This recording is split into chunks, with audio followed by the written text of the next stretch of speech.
Hello,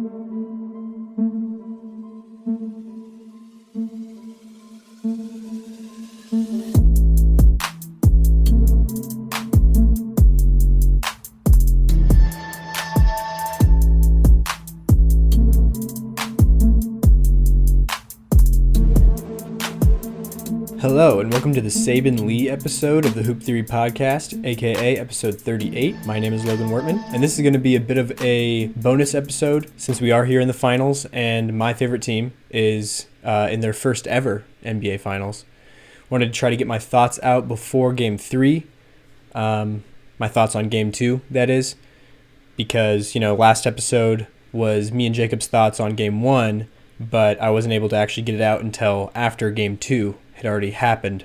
So, that's just how things can get pretty outdated kind of quickly right now. So yeah, just wanted to give you a little bit of a mini episode here since it is solo and I'm just trying to get my thoughts out right before the game tonight because I am recording this on Wednesday in the afternoon. But adjustments from Spo is the first thing I wanted to talk about with Game 2, because the Nuggets, for those who don't know, I don't know why you would be watching this if you didn't know, the Nuggets won Game 1 pretty definitively, like for the first 3 quarters. The fourth quarter was bad though.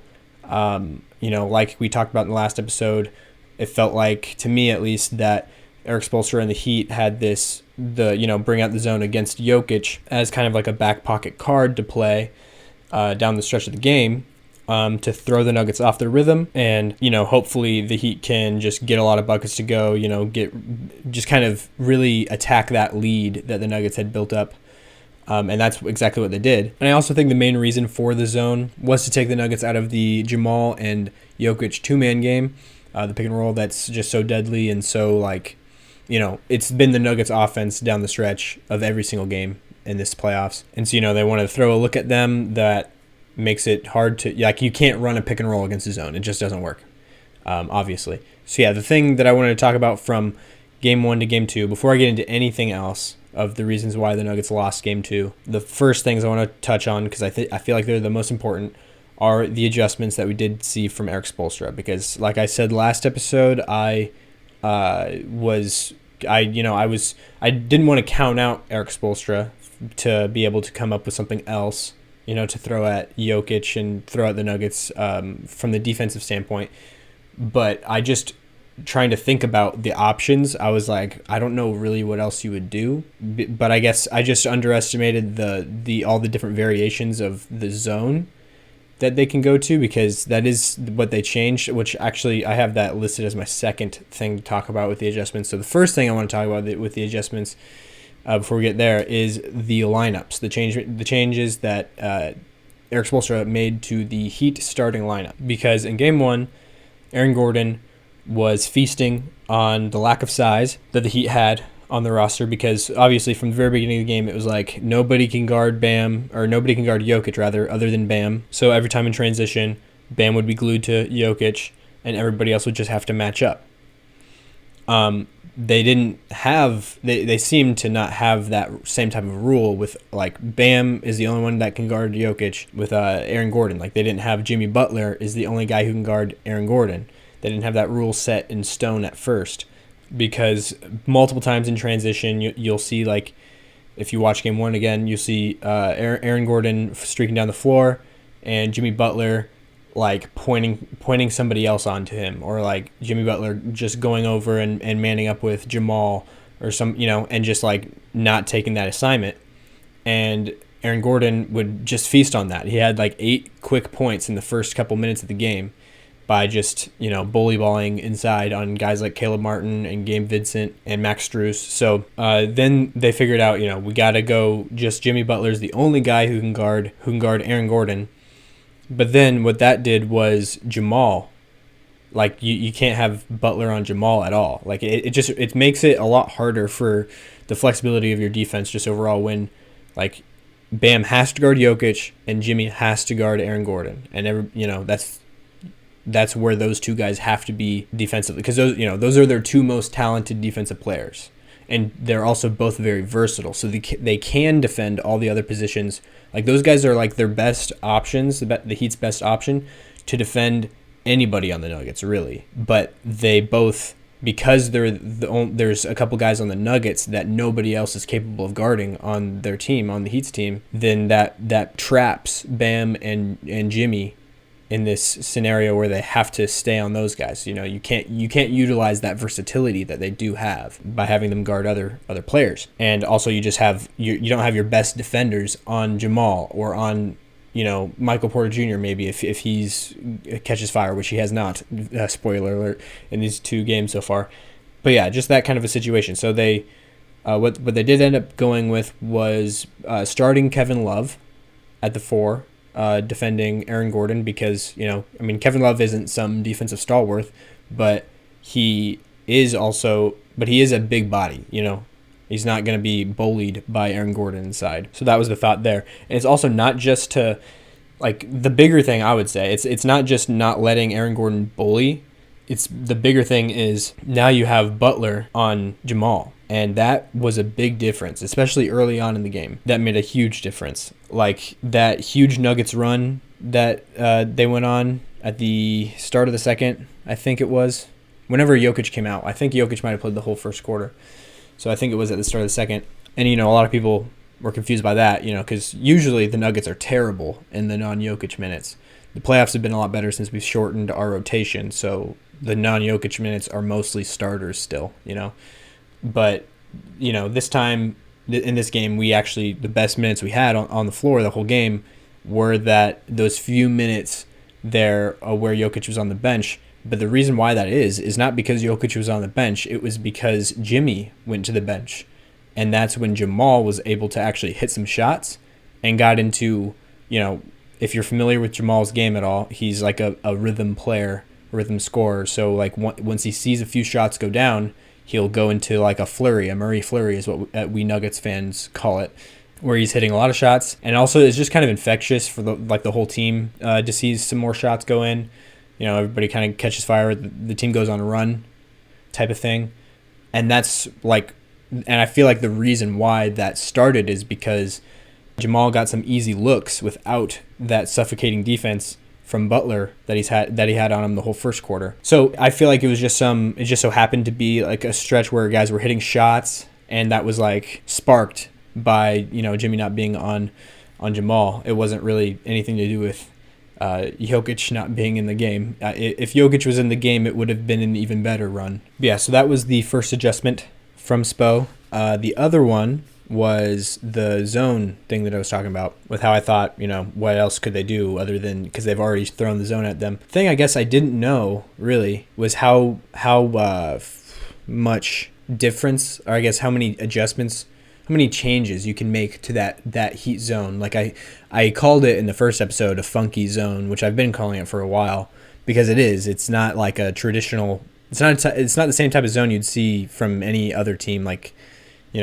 Some people early on were comparing it to the Jim Boeheim Syracuse zones 2-3, but it doesn't have the same rules or conventions when you're watching it, how the players read and react to the floor. It's really kind of a mix, and especially in this game too, where it almost, instead of a 2-3, it was disguised as a 2-3 at first. And before that, it's disguised as a man, really. It's just a very interesting sort of defense. I think Eric Spoelstra is by far the most interesting defensive coach.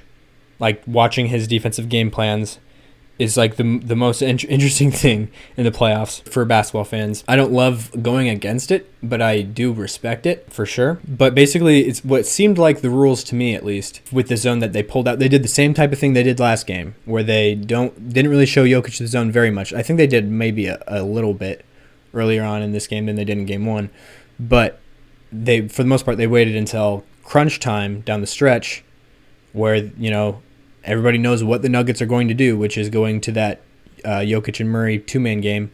And right as soon as, Eric Spoelstra just has, a perfect timing on when to hit that button and change to the zone to make the Nuggets try to find something else to do. And last time it was like a play it by ear type of thing. And in game one, with Jokic just trying to figure it, you want to put Jokic in the middle of the floor, which obviously that's the number one way everybody knows you want to try to beat a zone, is put a playmaker distributor in the middle of it around the free throw line, and have guys, cut into it, like people in the dunker spot, him, and maybe he kind of presses, like he needs to either draw attention from that defense there, so the defense has to kind of form to him, suffocate into him, and that allows, the back doors. And if they don't do that, then Jokic can just score right there. So that type of thing. But what they changed about it is now instead of the 2-3, they're in a 1-3-1 with a guard in the middle, in that center of the three, if that makes sense, like right around the free throw line, who fronts Jokic. So he doesn't allow Jokic, a open front to catch the ball. So he's trying to deny the pass. And then also behind Jokic, there's Bam, who's kind of playing up on him, showing attention to him, in case they try to overthrow him, throw the ball high so Jokic can catch it over the guard that's in front of him. Bam is right behind him, so he doesn't have a lot of room. There's not a lot of room for error on that pass. And before that even, though, before they get into that 1-3-1, they start off in man in the full court. Like everybody picks up their man going full court, and that determines how they get into the zone, because it doesn't matter. At least this is all just based off of what I picked up on watching it. What was it doesn't seem to matter who is in what position on the defense, other than Bam is on the baseline usually.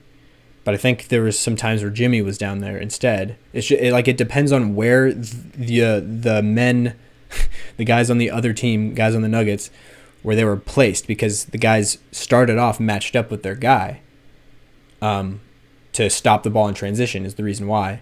But then once they get into the half court, then they just kind of pick up the zone from wherever they are currently, basically. But it starts off in a 2-3 because they have two guards high, and then the guard opposite of the ball seems to be the one that drops back and fills in that center space of the floor right around the free throw line. And they'll try to put Jokic, the Nuggets will try to put Jokic there a lot. And that guy's job there, the guard, is to front Jokic and not allow him to get a open pass. So yeah, it's kind of hard because it's a zone, and the Nuggets have the best person in the league, in the world probably, that you would want to have to combat a zone. Just a very big, extremely elite playmaker. They can just put in the middle of the floor, but they're making it so hard for him to just get the ball there. And the other thing that I feel like it enables this to happen, it makes it easier for them to do this, is something that's been bothering me the entire season, which is the Nuggets don't really have a point guard. Jamal, he's a good playmaker, don't get me wrong, but he's not like a floor general. He doesn't make the textbook fundamental type of passes a lot. He's more of he can hit guys on the roll pretty well and spray out to open shooters. And he's a flashy passer too. He's good at making passes that look really difficult.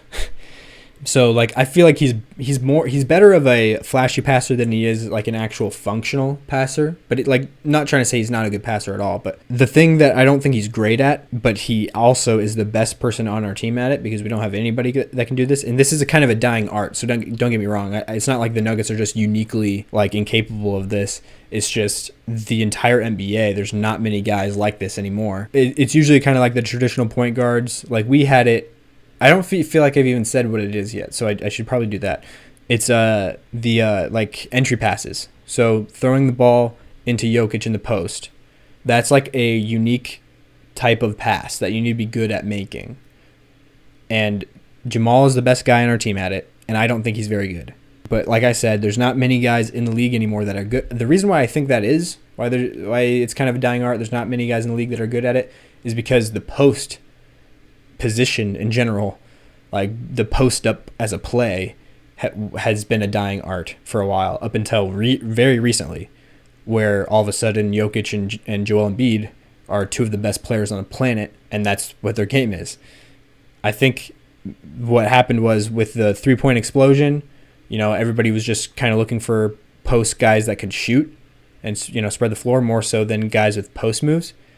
And also, that could have been coupled with just like a generation that was just so happened to be a little bit more lackluster in that department of prospects that are good post players. The game became a lot more wing and perimeter oriented, and these two anomalies in Jokic and Joel Embiid were able to come in the league and just thrive. I think because of how gone that play style was for a little while. That means that there's like not as good of defensive personnel for players like that either, because you don't need them as much. And so those guys were able to dominate. And the league has started to adjust back, but that takes some time. And one of the things that I feel like just isn't there yet is being able to get the ball to these guys in the post, especially when it's the playoffs and you're going against a team that is super active and super smart defensively. It's a hard thing. But yeah, the one guy I think that the Nuggets did have that was good at this was Monte Morris, because Monte Morris, he's like a floor general. He's like a point guard, and I really wanted to get Monte back. Like I thought that trade was worth it, for sure. Getting KCP for Monte Morris, well, KCP and Ish Smith for Will Barton and Monte Morris.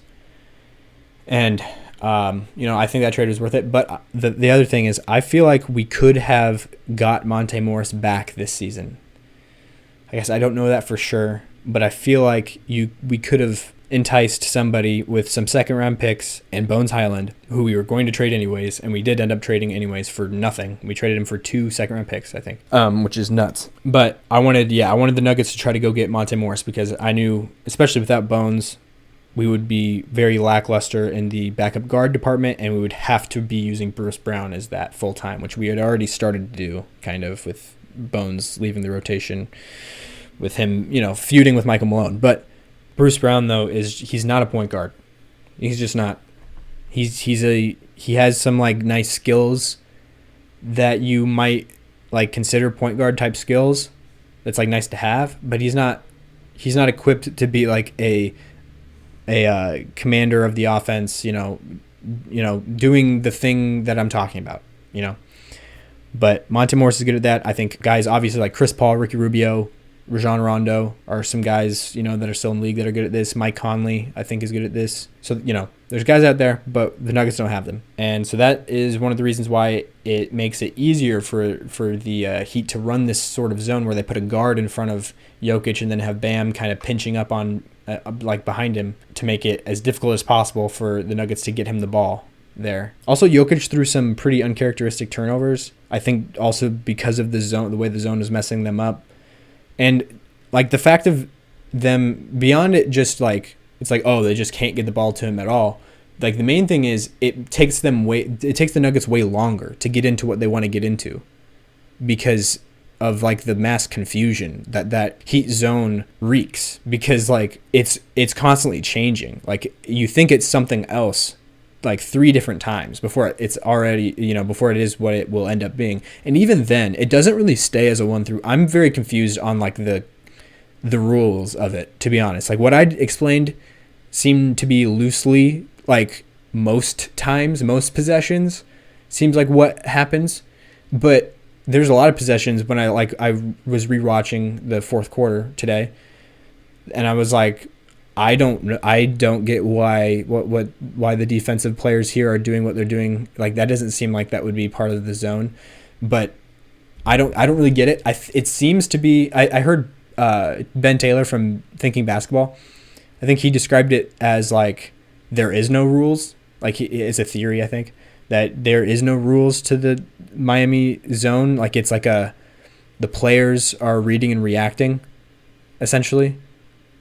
Like it's kind of like a freestyle defense, which seems wild and doesn't seem like would be able to work, like the coordination of that. But maybe it does. I don't know. Maybe Eric Spoelstra, he gives telekinetic or, whatever that is. is telekinesis the one where you can hear somebody's thoughts? Or is that where you can move things with your mind? I don't remember. But whatever it is, he gives them that capability. They can just read each other's minds, know and communicate everything. I don't know how they do it, but they do it. So that was not great, but I think that was the other big change was, I wasn't expecting the zone to be able to keep working against the Nuggets because they're like, oh, Jokic, it's just like this weird, it's a 2-3, like in game one, it was like a 2-3, but it was just a little weird where with how like, where when the ball would be on this side of the court, like the wing, the guy who should be the low man on the opposite side was like high, up on the wing, and just things like that. Like it's against like normal 2-3 convention, but it still was 2-3 overall for the most part. But this is something completely different. I don't understand it, and I don't get how they do. I don't get where this comes from. How you think something like this up, and how maybe because I haven't been super locked in on the Heat. I don't know if this is something they've used before, but I've certainly never seen it before. That's for sure. So that part of it was interesting. The other thing I wanted to talk about really quick, I'll try to get through the rest of this fast because I've been rambling.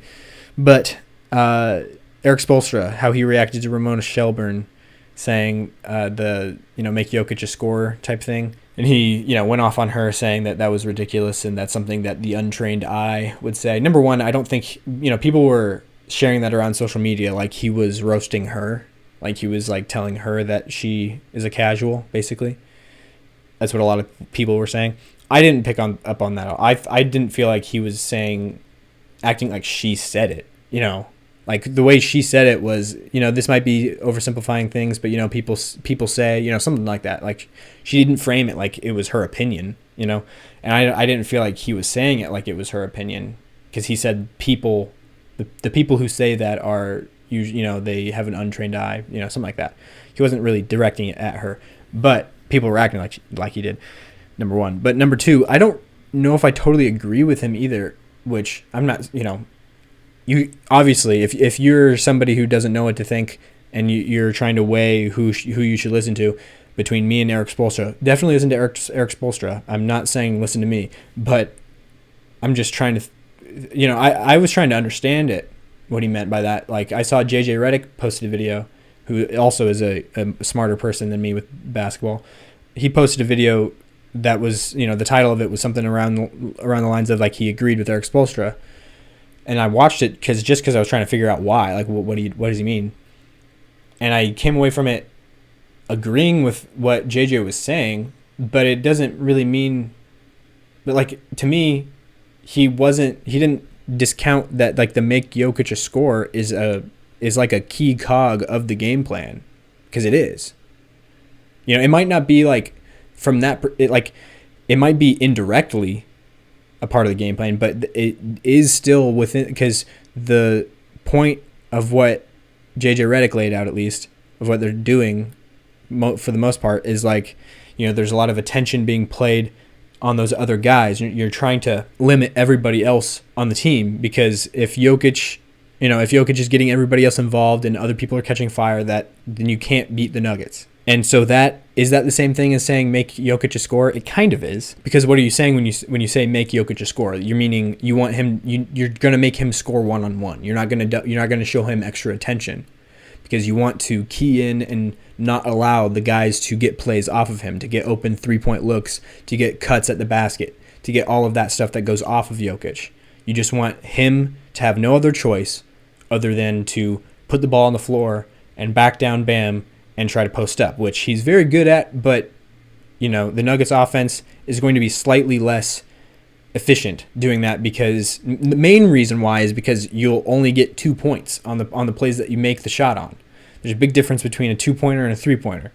Like Jokic doesn't shoot a lot of threes, and also in this scenario, like he's usually in the post. So it's like the best the Nuggets can come away with for the most part, other than on like an and one, is a 2-point play, and the math of that just makes it easier to outscore the Nuggets. So Yeah, that's what my take is on it, I guess, is that I guess I get what he's saying, as in, like, maybe saying the game plan is making Jokic score is way too oversimplifying it, because I would agree with that. There's definitely more things that went on, and like that was another thing that JJ Redick went off on, was all of the different reasons why the Heat won the game beyond just that. And it's like, okay, yeah, but that wasn't really, is that really part of the game plan? Like, some of the things he was bringing up was just kind of like things that went right for the Heat. Wasn't really part of the game plan necessarily. That's not what made the, like, making Jokic score doesn't guarantee you to win the game. Like, I don't believe that for a second. It's just, I think it helps you, but you still need other things to break right, and, to find luck in other areas, which the Heat definitely did, which I'm about to get into. So yeah, that's my thing on the make Jokic score thing. The next thing I want to talk about is the officiating, which is one of the things that was definitely going in the favor of the Miami Heat, despite what some insane, like, messed up in the head people on the internet were saying, which I assume were all Miami Heat fans. I saw in some comment threads. Like, I feel like there's less of these people than there are the people, like, all of the people that I hear introduce themselves as neutral fans. They're not a fan of either team. All of those people were saying that the Nuggets were getting screwed with the officiating. But every Miami Heat fan that I saw in there was like, well, not even mentioning anything about the Nuggets, just saying how bad the officiating is toward them. Because I understand a little bit more game one why they felt that way. I don't agree with them, but, in game one, the Heat only had 2 free throws in the entire game versus the Nuggets 20. And people are saying that's just evidence that the Nuggets were getting all the calls. But it was like the way the Nuggets were defending the Heat were, Jokic was in a drop, and so Bam was shooting a lot of jump shots. So, they're not going to get fouled there. Jimmy Butler was not really attacking the basket at all, so he's not getting fouled there. They just didn't, like, their offensive attack wasn't, like, it wasn't doing anything to get them to the line. You know what I mean? So why should they have gotten more I just don't think there were calls there to begin with. Not necessarily that it was a disparity in how the refs were calling it, but in this game there was just so many huge crucial plays, crucial calls, crucial moments that were just completely, like, miscalled. I don't know how else to say it. They were bad. It was really bad. And it's just mind-boggling to me how somebody can, even with the bias of, like, being a Heat fan, can leave that game thinking that it was even, or, like, especially that the Nuggets were the ones benefiting from the calls. It's just nuts. But there's one play that in my mind, I saw and I was like, because usually I'm pretty neutral with calls. Like, I'm willing to see the call and think, yeah, we were lucky on that. Like, that probably shouldn't have been a foul or whatever. Like, there was one play in the first half, I want to say. I'm pretty sure it was in the first half, where Jokic got fouled on a three-point shot, but it wasn't a foul. Bam did not foul him. But they called a foul and sent him to the line, shot for 3 free throws. That one was a freebie for the Nuggets, for sure. I get that. But there were so many other ones that were the other way around, and there was just way too many of them. The main ones, there was, I can't remember at which point in the game this one was, but I think it was at least in the second half. Yeah, I think it was like at the end of the third quarter, I want to say. It could have been even fourth quarter, I don't remember. But Jimmy Butler stepped on the baseline, and, like, they showed the replay of it and everything. Like, the commentators were like, yeah, that definitely should have been out of bounds. But he stepped on the baseline and threw the ball out to an open three-point shooter, and who hit that three-pointer. This is one thing I don't understand. I've seen multiple times. It happened to the Nuggets in the playoffs 2 years ago, I want to say, where, in Secaucus, where they have their officiating headquarters for the NBA, they will replay, they'll review plays from there while the game is continuing to happen, to roll on, and they'll review plays there to check to see if somebody's foot was on a line, shooting a three-pointer, or if their foot was out of bounds, so they completely erased the three-pointer. Like, we had one entering the fourth quarter. There was a shot a couple years ago in the playoffs. I think it was Austin Rivers, hit a 3 in the corner at the end of the third quarter. And when we came into the fourth quarter, we had 3 less points than we had, at the end of the third. and they explained it. The commentators were like, yeah, they went back and looked. Austin Rivers had his heel on the sideline as he shot that three, so they erased it. I've seen that happen plenty of times since, but that was like the one of the playoffs that I can remember very vividly.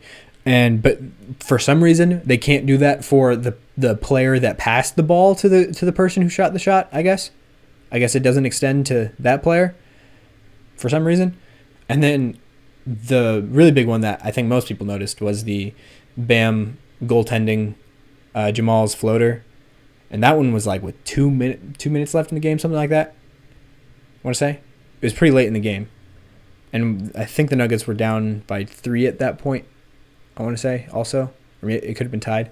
It's a very close game. I mean, the final score, the Heat won by 3. So, but yeah, he blocked the ball out of the air after it was at his apex. It was already going down, and usually, like I feel like maybe it might be hard to tell when you're just looking at the ball. But if you're ever in doubt as a ref and it's on a shot that's like that close to the hoop, it's almost always a goaltend. You know what I mean? Like he shot a floater, and it's right next to the hoop. Like the way where he blocked it was so close to the hoop that there's no way it was not like there's no way it was on its way up still.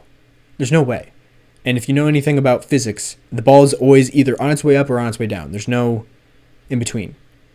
And the rule is after it has reached its apex. So it never got, I don't think it was getting higher than it was when he hit the ball. So that was bad. There's a couple other ones. There was a foul on Christian Brown, which that leads me to a whole thing I don't know if I should go off on, but I'll just say it really quickly. Christian Brown, I feel like, has been mis-officiated his entire rookie season now so far. He's one of the most unique defenders I've ever watched play.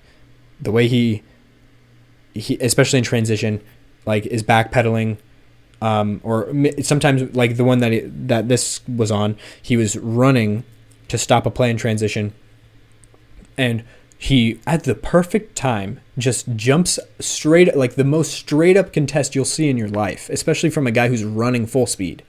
I don't get how he does it, but it is like the most perfectly executed like contest you'll ever see, and they always blow the whistle. I don't understand it. I don't get it. He's running and he jumps straight up into the air, and he spins around, and he's still floating that way, he's going the same direction that the offensive player is. So he's definitely not meeting the offensive player, you know what I mean? Like he's going that way. The offensive player is the one who is going into him, and by the rule book, he is doing everything within his rights to do as a defender, with keeping all of his arms straight up in the air, and he established like he's there, in front of him.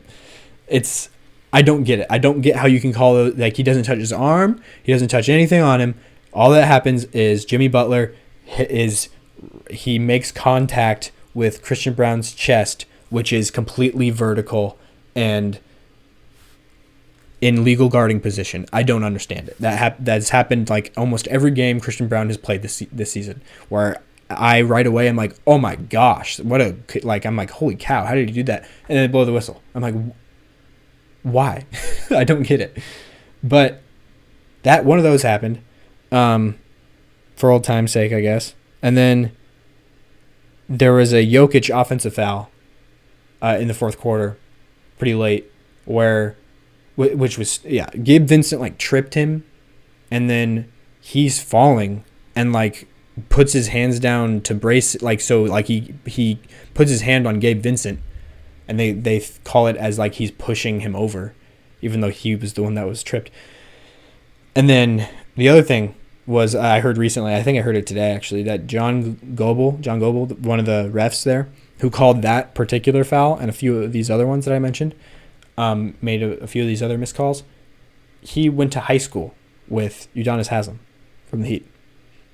So I don't know if that matters at all. I feel like you shouldn't allow that type of situation to happen in a finals game if you're the NBA, but who knows? And then the other things that just killed the Nuggets was some terrible miscommunications that were happening the entire game. It was right after, and our last podcast episode, I gave MPJ's flowers for how improved he is defensively this year, which is true. He has been. This game, he was awful. But the other thing is, so were a lot of other people.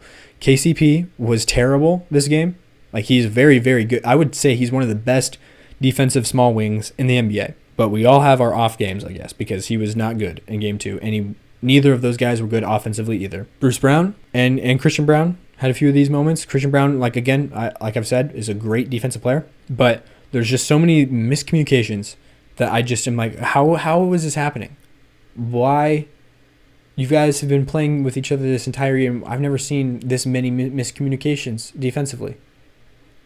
Like, one of them very early in the game was MPJ was defending Gabe Vincent, I want to say, and Max Strus was coming up to set a screen on MPJ, and so KCP was guarding Strus at the time, but KCP steps up over that screen, and I'm guessing he had to have said something. I don't get how he couldn't have at least tried to tell Michael Porter Jr. that he was switching.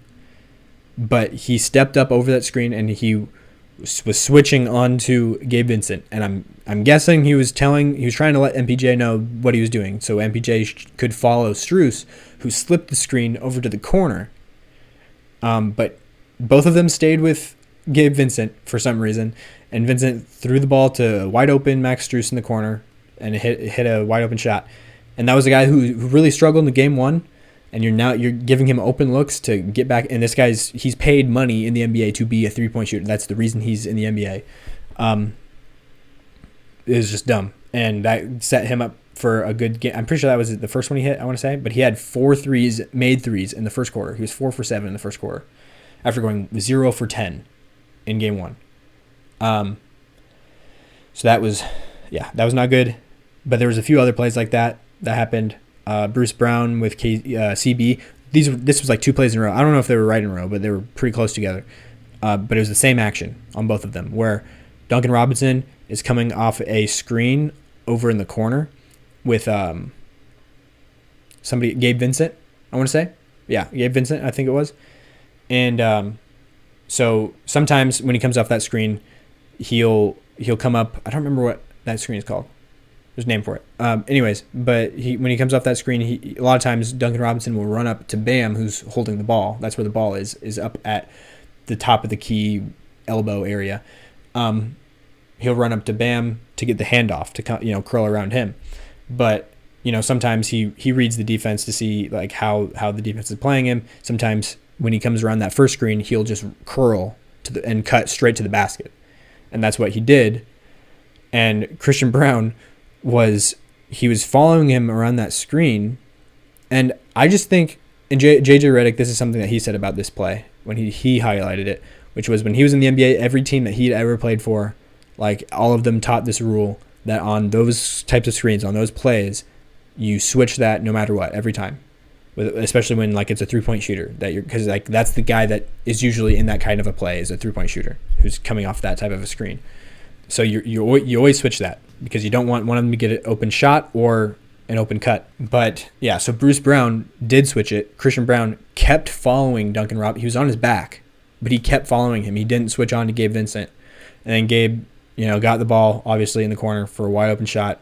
Christian Brown figured it out and contested too late. And then the next one, it happened again, I want to say. This I know it happened again, but I'm trying to remember if it happened the same exact way. If Christian Brown this is what it was. Bruce Brown didn't switch it this time. The correction that they made, I don't know if the coaches did this or if the players I don't know who decided this, but because that miscommunication happened on the last one where they were on the wrong page, this time they were on the right page, but they chose the wrong option, which was to, instead of switch it, have Bruce Brown stay on Gabe Vincent, and then Christian Brown tries to chase Duncan Robinson around that curl off the screen, and Duncan Robinson obviously is ahead of him coming off that screen and gets the ball and gets a layup.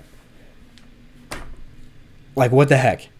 And then, MPJ was bad. I think I mentioned that, which Malone in his post-game interview, not surprisingly, had a lot of things to say that were kind of indirectly directed. I don't know if that's a correct sentence, but at MPJ, which, he was like saying some things in subtext toward Michael Porter Jr., which he's been known to do. I don't get why I don't like that. I get that MPJ had a bad game, offensively and defensively, but I don't get why he's always the one that Michael Malone rips into in the press. He's done that ever since he was a rookie. I don't know why, if it's because he just thinks that it's like if it's a tactical thing or if I don't get it. But because my worry is I would rather not destroy, because like so far it's been good because it seems like MPJ has responded well to that type of thing.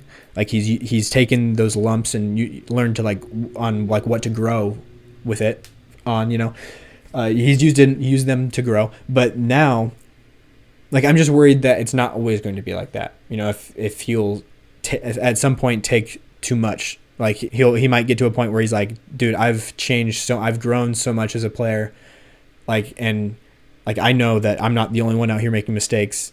In this game, the guys I just mentioned, all were making mistakes. And why am I always the one that you're talking about? I just don't like that. I don't want that to be a thing. So that's my thoughts on that, I guess. But the other thing, I have two more notes on here. The second to last one is KCP, again, bringing him up, who I think might have been even more of a worthy person to rip into in the post game. Not that I condone ripping into any individual players, but KCP would have been maybe a better candidate for that than MPJ. It would have been close at least. But KCP fouled I've never seen this before in my life, especially from a veteran, one of the best defenders there are in the league. He fouled three 3-point shooters, 3 different shooters who were shooting 3-pointers. So they got 3 free throws. So he gave the Miami Heat 9 free throws on those types of plays. One was in the second quarter, I believe, on Jimmy Butler. I think he made all 3 of those, I want to say. But yeah, the other 2 were in the fourth quarter. So that was 6 points that he gave them in the fourth quarter. Oh, which was nuts. And the thing, I forgot to mention with the Bam goaltend a little while ago when I was talking about officiating. That play was a 5-point swing because when Bam blocked it, when he goaltended that ball or that shot, when the Heat picked it up in transition, they got an open 3-point shot and made that. So it's more than just we didn't get the 2 points we should have got, but we also were put in a position that probably wouldn't have happened if we would have made the shot and had time to get back on defense. It's just it's just a 5-point swing that just is aggravating in really late conditions of a very close game that shouldn't. It's everything was just going right for the Heat already, that it was why does the officiating also have to be on their side? I don't get it. They need that's why I still feel good about the Nuggets for the most part. Not saying there's no fear in my heart, but I feel good about the Nuggets for the most part because it took literally everything going the Heat's way in that game for them to win it by 3. So unless they can do that again, which I know I've been hearing from all the fans of the fan bases that they've taken out previously this playoff run, that's you'll keep thinking that they're just being lucky every game and it'll just keep happening. So who knows? We'll see. But me, as what I know about basketball, that shouldn't happen again. I would bet against that. The Nuggets aren't great on the road, but Miami doesn't seem to really play better on the road versus at home, which is a good sign.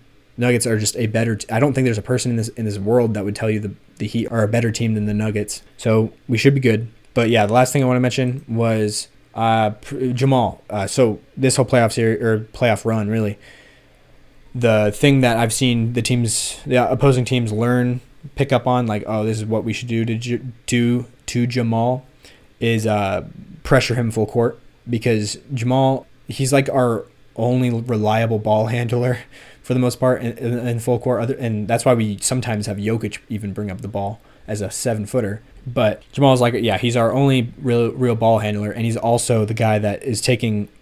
Usually he takes more shots, or at least as many shots as Jokic.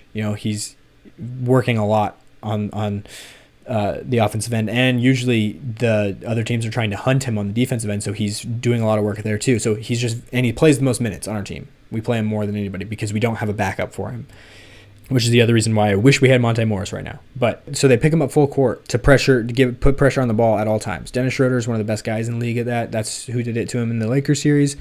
Nickeil Alexander-Walker did to him in the Wolves series. The Suns series, Cameron Payne maybe? No, Landry Shamet was doing it. Yeah, I think those were the guys that were guarding him most of the time anyways. But in this series, yeah, it's Jimmy Butler, who's probably even better than Dennis. Well, I think Dennis Schroeder is better at like just focusing all of his energy on that. But Dennis Schroeder's a lot smaller than Jimmy Butler. Like Jimmy Butler's big enough, or like he's quick enough, mobile enough to stay stride for stride with Jamal.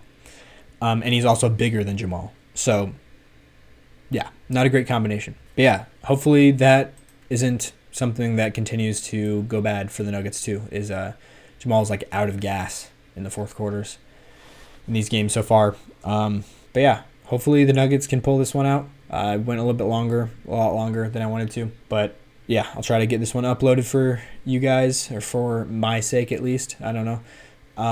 Yeah, but check out the Patreon, patreon.com/hooptheory. Check out the Buy Me a Coffee. Hoop Theory is the account on there. I think all of these links should be in the description of this episode if you want to look at that. But yeah, check out all of the stuff on social media that we have been doing. I've been uploading shorts on there. I've been uploading more than one a day mostly. But I'm kind of doing like a minimum of one a day now. Like I think I only uploaded one yesterday. So yeah, gist of what I'm saying is that there should be something new on all of those accounts on social media every day. So be looking out for that. But yeah, thank you guys for listening. Stay happy, stay healthy, enjoy these playoffs, and I will talk to you guys in the next episode.